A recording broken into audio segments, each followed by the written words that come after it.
Welcome to the Gurudev Junior College of Science, SUPA MIDC.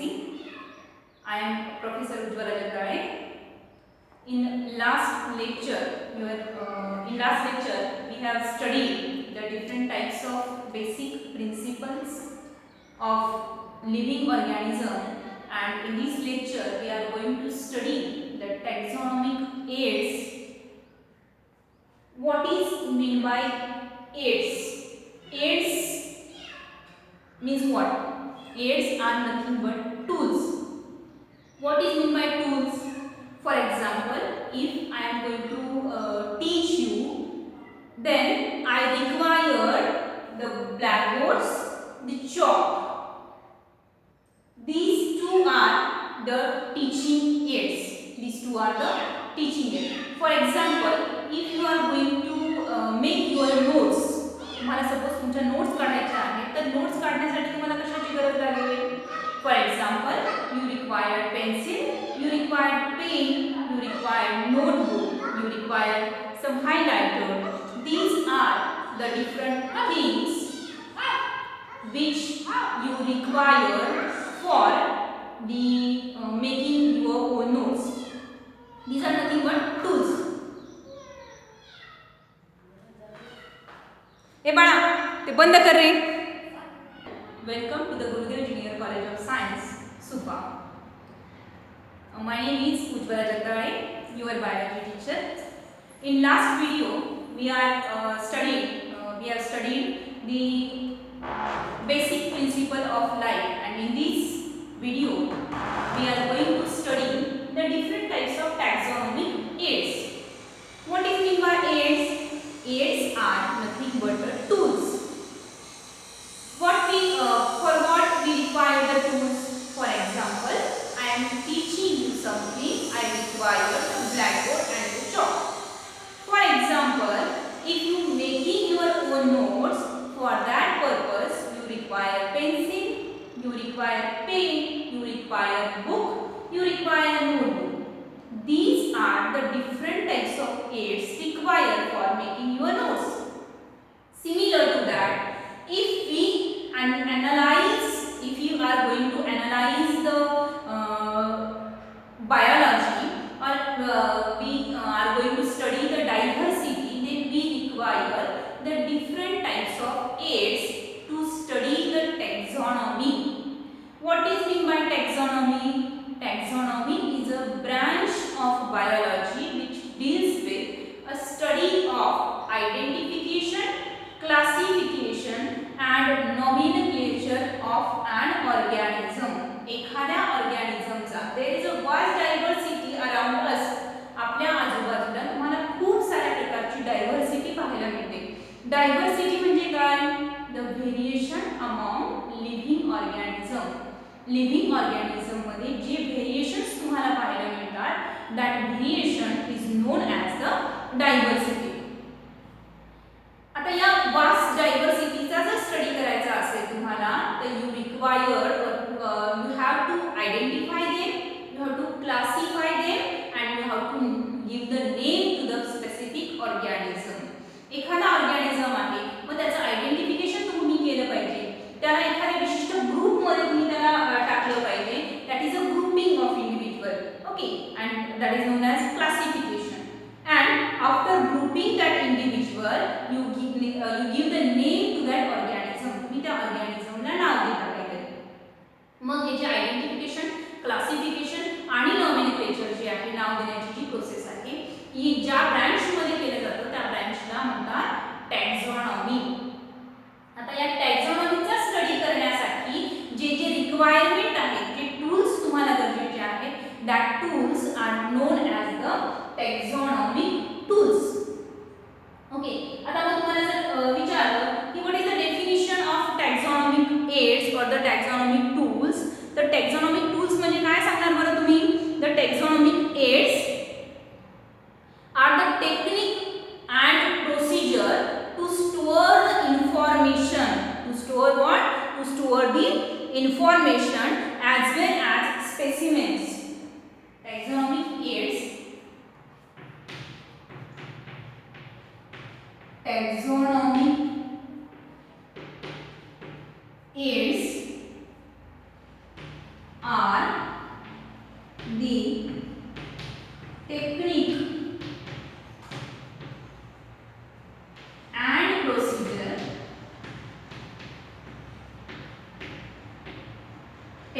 and procedure to store information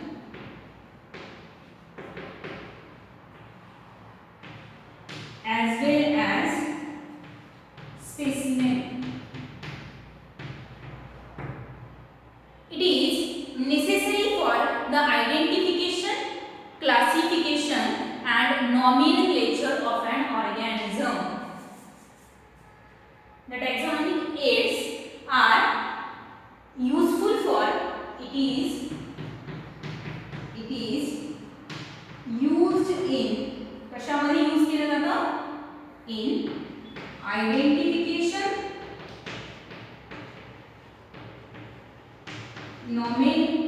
classification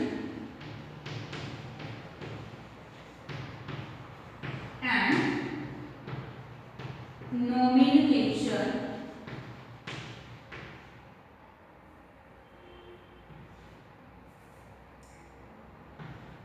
of an organism. Taxonomic aids are the technique. It is one of the technique and the procedure. हे एक प्रकारचं technique आहे किंवा एक प्रकारची procedure आहे. कशाची procedure आहे? To store information as well as specimen. एखाद्या प्रकारची इन्फॉर्मेशन तुम्हाला स्टोअर करून ठेवायची आहे, जतन करून ठेवायची आहे किंवा एखादा जो स्पेसिमेन आहे, it may be animal specimen, it may be plant specimen.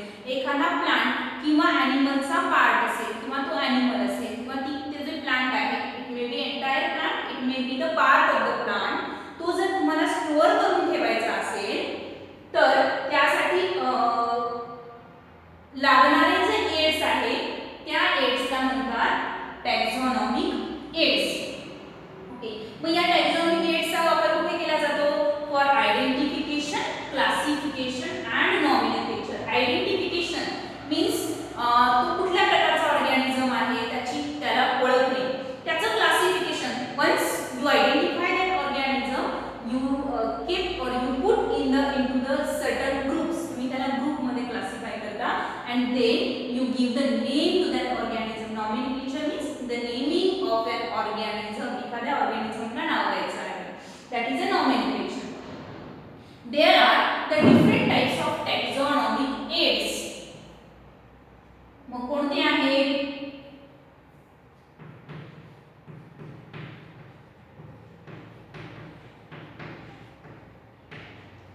Which are that aids? First one is herbarium. Second one is museum. Third one is botanical garden.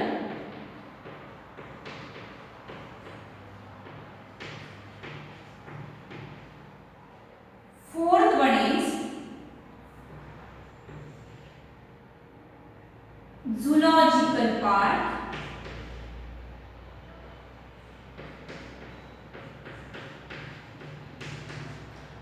Fifth one is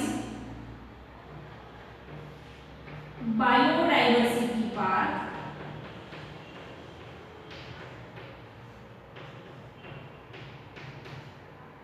And sixth one is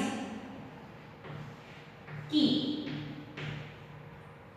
These are the various taxonomic aids that are used in the study of taxonomy. तुम्हाला जर टॅक्सॉनॉमीचा study करायचा असेल तर you require these six different types of taxonomic aids किंवा taxonomic tools. Okay, मग काय आहेत हे सर्व tools that we study in detail. First one is herbarium. तर what is herbarium? हे herbarium काय आहे बरं? This herbarium तुम्ही बऱ्याच ठिकाणी तुमच्या बुक मध्ये कधी बोगनवेल जे आहे, ज्याला मराठीमध्ये कागदी फुल असं म्हणतात, या कागदी फुलाचा वापर तुम्ही तुमच्या पुस्तकामध्ये, बुकमध्ये, नोटबुकमध्ये ठेवला असेल आणि त्याला प्रेस करून ठेवलं असेल बघा, नोटबुकच्या पेपरमध्ये तुम्ही ज्यावेळेस ते ठेवता त्यावेळेस आणि अगदी 4-5 दिवसानंतर किंवा एक 8 दिवसानंतर, 15 दिवसानंतर ज्यावेळेस मी ते ओपन करून बघता त्यावेळेस काय झालेलं असतं, ते प्रॉपरली ड्राय झालेलं असतं आणि त्याचं जे त्याला प्रेस झालेलं असतं प्रॉपरली, ते ड्राय झालेलं असतं आणि अगदी तुम्हाला ॲज इट इज जशा प्रकारचा कलर आहे तशा प्रकारचं त्याचं ते प्रिझर्व झालेलं जे आहे ते पेपरमध्ये तुम्हाला प्रिझर्व झालेलं पाहायला मिळेल. तेच आहे हर्बॅरियम. मग या हर्बॅरियममध्ये काय केलं जातं की it is a store house of collected plant specimen. It is a store house of collected plant specimen that is dried, pressed and preserved. याला म्हणतात हर्बॅरियम. काय म्हणायचं याला? हर्बॅरियम. की हर्बॅरियम मध्ये काय करता तुम्ही, एखादं जे प्लांट स्पेसिमेन आहे, plant specimen, herbarium is related to plants. Okay. मग that may be the entire plant or the part of plant. म्हणजे एखादं एंटायर प्लांट असेल, फॉर एक्झाम्पल एखादं हर्ब असेल म्हणजे गवत असेल एखादं. तुम्ही जर कासपठारमध्ये गेलेला असेल आणि त्या कासपठारचं जी डायव्हर्सिटी आहे त्या डायव्हर्सिटी ती जी डायव्हर्सिटी आहे किंवा व्हेरिएशन्स तुम्हाला फ्लावरिंग प्लांट्समध्ये पाहायला मिळतं, तर ते जर असेल तर ते तुम्हाला एंटायर प्लांट घ्यावं लागेल छोटंसं. पण एखादं मोठं प्लांट असेल तर मग काय करणार तुम्ही, you may take the branch of that trees or you may take the inflorescence. तुम्ही त्याचा जो गुच्छ आहे तो पूर्णपणे घेऊ शकता. मग तुम्ही त्याला त्या एका पेपर जे आहे या पेपरवर तुम्ही त्याला माउंट करून ठेवू शकता. मग हे हर्बॅरियमसाठी तुम्हाला कोणकोणत्या गोष्टींची गरज आहे, तुम्हाला नाईफ लागेल, त्याच्यानंतर तुम्हाला हे लागेल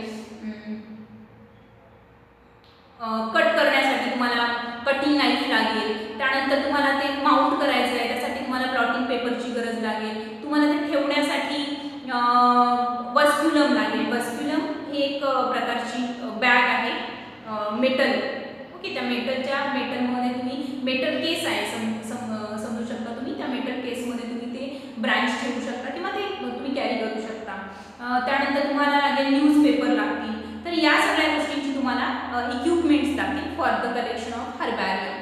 त्यानंतर मग हर्बॅरियम तुम्ही कलेक्ट करून आणले, मग यासाठी काय करणार, फर्स्ट स्टेप आहे तुमचं कलेक्शन ऑफ स्पेसीज. तुम्ही ती स्पेसीज कलेक्ट केली, कलेक्ट केलेल्या जे स्पेसीज आहेत त्या स्पेसीजचं प्रॉपरली तुम्ही त्याला प्रेस केलं आणि ड्राय केलं. हे कशामध्ये करणार तुम्ही, इनसाइड द न्यूजपेपर. हे तुम्ही न्यूजपेपरमध्ये करू शकता. मग त्याला स्टरिलायझेशन करायचं की जेणेकरून फंगल अटॅक होणार नाही. मग यासाठी तुम्ही मर्क्युरी क्लोराईडचा वापर करू शकता. मग स्टरिलाइज केल्यानंतर त्यानंतर त्याचं तुम्ही माउंटिंग करणं गरजेचं आहे. हे माउंटिंग कशावर करायचं, तुम्हाला न्यूजपेपरवर माउंटिंग करायचं आहे किंवा मोठा एक कार्डबोर्ड वगैरे आहे त्या कार्डबोर्डवर तुम्हाला याचं माउंटिंग करायचं आहे. आणि माउंटिंग केल्यानंतर पुढे एक महत्त्वाची स्टेप आहे ती labelling of and specimen. Labelling of the specimen. Labelling करणं, त्याला नाव द्यायचं. मग काय काय नाव देणार तुम्ही, त्याचं जे लोकल नेम आहे, लोकल म्हणजे लोकल लँग्वेजमध्ये त्याला काय म्हटलं जातं ते लोकल नेम, त्याच्यानंतर त्याचं इंग्लिश नेम, त्यानंतर त्याचं जेनेरिक आणि स्पेसिस नेम की ज्याला पायनॅक्युलर नॉमेनक्लेचर असं म्हटलं जातं.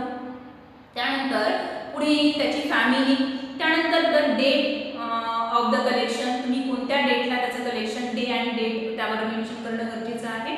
आणि त्यानंतर the name of the collector की ते जे प्लांट आहे ते कुणी कलेक्ट केलं आणि region from where it is collected आणि तो रिजन कुठून कलेक्ट केलेला आहे. And it should be in this information should be on the right hand corner of that herbarium. त्या हर्बॅरियमच्या राईट हँड कॉर्नरमध्ये हे सगळं तुम्हाला मेन्शन करणं गरजेचं आहे. फॉर एक्झाम्पल हे तुमचं हर्बॅरियम शीट आहे आणि या हर्बॅरियम शीटवर अशा प्रकारे इथे तुम्ही त्या प्लांटला माउंट केलेलं असेल. ओके. तर या कॉर्नरमध्ये तुम्ही त्याचं लेबलिंग करणं गरजेचं आहे. ओके. तर अशा प्रकारे तुम्हाला लेबलिंग करायचं, दॅट इज अ हर्बॅरियम. आता हे हर्बॅरियम मोस्टली प्लांटच्या बाबतीमध्ये तुम्ही हर्बॅरियम करू शकता. दुसरं आहे म्युझियम. तुम्ही म्युझियम बऱ्याच ठिकाणी बघितलेलं असेल बघा की म्युझियम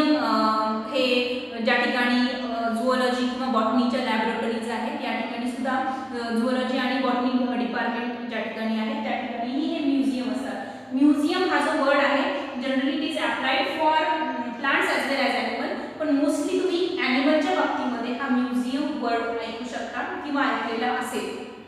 जसं तुम्ही जर कोल्हापूरला गेलेला असेल तर कोल्हापूर या ठिकाणी तुम्ही म्युझियम बघितलेले असतील.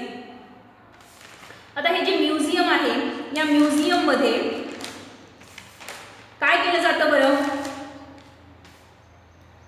Museum is a place for collection of preserve plant and animal species, की ज्या ठिकाणी प्लांट्स आणि ॲनिमलच्या ज्या स्पेसीज आहेत त्यांना प्रिझर्व करून ठेवलं जातं. तुम्ही त्या ठिकाणी जर बघितलेलं असेल तर आतमधला जो काही इंटरनल ऑर्गन आहे ते इंटरनल ऑर्गन रिमूव्ह केले जातात आणि ते जे ऑर्गॅनिझम आहे त्या ऑर्गॅनिझमला स्टॉप केलं जातं. सपोज एखादा पिजन आहे, बर्ड आहे, मग या बर्डला कसं स्टोअर करणार तुम्ही, की आतमधला जो इंटेरियर पार्ट आहे, इंटेरियर पार्ट्स किंवा त्याचे जे हिस्टोलॉजिकल ऑर्गन्स आहेत ते रिमूव्ह केले जातात आणि मग त्याच्यामध्ये त्याचं स्टफिंग केलं जातं आणि फक्त बाहेरची जी कातडी आहे ती ठेवली जाते आणि त्याला सील केलं जातं. अशा प्रकारे त्या पिजनला स्टोअर करून ठेवलं जातं. त्यानंतर तुम्ही एखादं प्लांट स्पेसिमिन आहे की ज्याचं तुम्ही हर्बॅरियम बनवू शकणार नाही, असे जे प्लांट आणि असे जे प्लांट आहेत त्यांचे तेच म्युझियममध्ये ठेवले जातात आणि ॲनिमल जनरली म्युझियममध्ये ठेवले जातात. मग ॲनिमलला स्टफिंग करून ठेवलं जातं किंवा एखादा बर्ड आहे किंवा एखादा कीटक आहे तर मग त्या कीटकला पिनिंग करून ठेवलं जातं, स्टफिंग सुद्धा केलं जातं. आणि काही जे ॲनिमल्स आहेत किंवा प्लांट्स आहेत ते जारमध्ये स्टोअर करून ठेवले जातात, की ज्या जारमध्ये फॉर्मॅलिन नावाचं एक केमिकल असतं, फॉर्मल्डिहाइड ज्याला म्हणतात, ते फॉर्मल्डिहाइड म्हणजे फॉर्मॅलिन आहे, त्या फॉर्मॅलिनमध्ये यांना प्रिझर्व करून ठेवलं जातं. म्हणजे जारमध्ये किंवा बॉटलमध्ये हे जे प्लांट्स आहेत किंवा ॲनिमल आहेत त्यांना बॉटलमध्ये ठेवलं जातं. जसं तुम्ही अर्थवर्म बघितलेलं असेल किंवा तुम्ही स्नेक बघितलेले असतील किंवा तुम्ही रॅट बघितलेलं असेल, तर हे जे ॲनिमल्स आहेत या ॲनिमलला त्या फॉर्मॅलिनमध्ये प्रिझर्व करून ठेवलं जातं की जेणेकरून ते फर्दर स्टडीसाठी रेफरन्ससाठी तुम्ही यूज करू शकता. किंवा काही असेही ॲनिमल असतात की जे ॲनिमल काही काळानंतर एंडेंजर्ड कंडिशनमध्ये आहेत किंवा त्यांचा नंबर रिड्यूस होतो आहे, मग असे ॲनिमल तुम्ही रेफरन्ससाठी घेऊ शकता.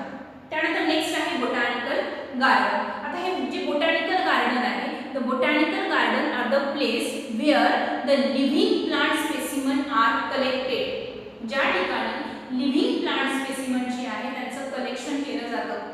लिव्हिंग प्लांट स्पेसिमन म्हणजे काय? And these plants living plant specimen म्हणजे आता इथे तुम्ही डेड नाहीये, इकडे खाली लक्षात घ्या, इथे हर्बॅरियम आणि म्युझियम मध्ये जे काही टॅक्झॉनॉमिकल एड होते बोथ आर डेड, हे डेड होते. मात्र botanical garden, zoological garden, biodiversity park all these are living aids, हे लिव्हिंग एड्स आहेत. म्हणजे जिथे तुम्हाला लिव्हिंग ऑर्गॅनिझम मध्ये पाहायला मिळेल, असं नाही की इथे डेड झालेले आहेत. मग बोटॅनिकल गार्डन मध्ये तुम्हाला सर्व प्रकारचे, it is a specialized garden, not similar to our regular garden. हे जे रेग्युलर गार्डन असतात they increase the aesthetic beauty, जे एस्थेटिक ब्युटी इन्क्रीज करतात. मात्र जे बोटॅनिकल गार्डन आहे they having the plants of endangered and threatened plant species, ज्या ठिकाणी रेअर प्लांट्स आहेत, एंडेंजर्ड आहेत, थ्रेटन्ड प्लांट स्पेसीज आहेत, ज्या नष्ट होण्याच्या मार्गावर आहेत, अशा ज्या व्हरायटीज आहेत प्लांटच्या, they are collected from the various locality and grown in one area. For example काही जे प्लांट्स आहेत, सपोज काही ऑर्किड प्लांट आहे, फॉक्सटेल ऑर्किड जे आहे ते आसामचं स्टेट फ्लावर आहे, but that is grown in Jammu Kashmir. मग हे काय आहे की एखाद्या ठिकाणी एखाद्या लोकॅलिटीमध्ये एखादं फ्लावर किंवा प्लांट जर ग्रो होत असेल तर ते आपण दुसऱ्या रिजनमध्ये त्याचं एक्स सिटू कॉन्झर्वेशन करू शकतो. एक्स सिटू म्हणजे त्याची जी ओरिजिनल प्लेस आहे त्या ओरिजिनल प्लेस पासून दुसरीकडे आपण त्याचं स्टोरेज करू शकतो. That is a botanical garden. Okay, next आहे zoological park. The zoological park or it is known as the zoos. Okay, very well known word, की ज्या ठिकाणी इथे वरती आहे botanical garden means where the plants are conserved, and zoological park of the zoos are the place where the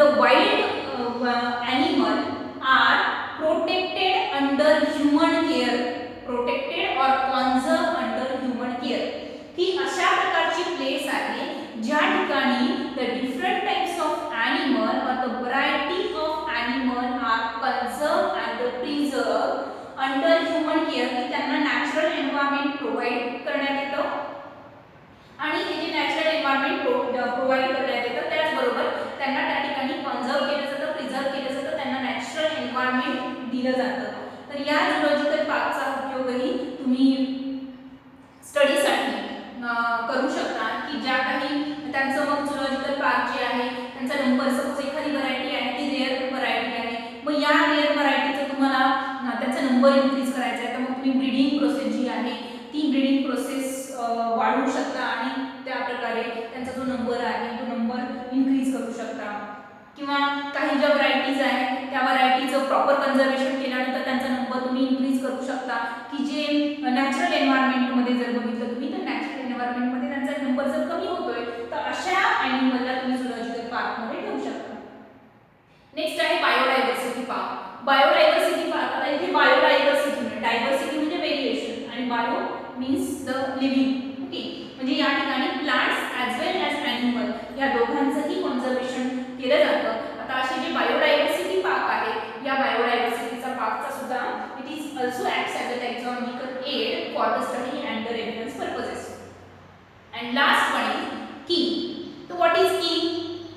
Key, it is another tool for the identification and the classification of the different types of specimen. स्पेसिमेनचा स्पेसिमेनला identify आणि classify करण्यासाठी या कीचा उपयोग केला जातो. आता हे जे की आहे, is key is based on the contrasting character, विरुद्ध कॅरेक्टरवर ही कीज डिपेंड आहे. And the key is used for the further analysis of living organism by biologist. जे बायोलॉजिस्ट आहे किंवा जे बायोलॉजीचा अभ्यास करत आहे असे जे व्यक्ती आहेत किंवा असे जे पर्सन्स आहेत ते या कीचा उपयोग करतात. फॉर एक्झाम्पल, आपण असं कन्सिडर केलं की एखादा ऑर्गॅनिझम आहे आणि त्याला तुम्हाला क्लासिफाय करायचं आहे, तर मग क्लासिफाय करण्यासाठी तुम्ही आयदर त्या ऑर्गॅनिझमला असं म्हणू शकता की it is a terrestrial and aquatic, it is a contrasting character.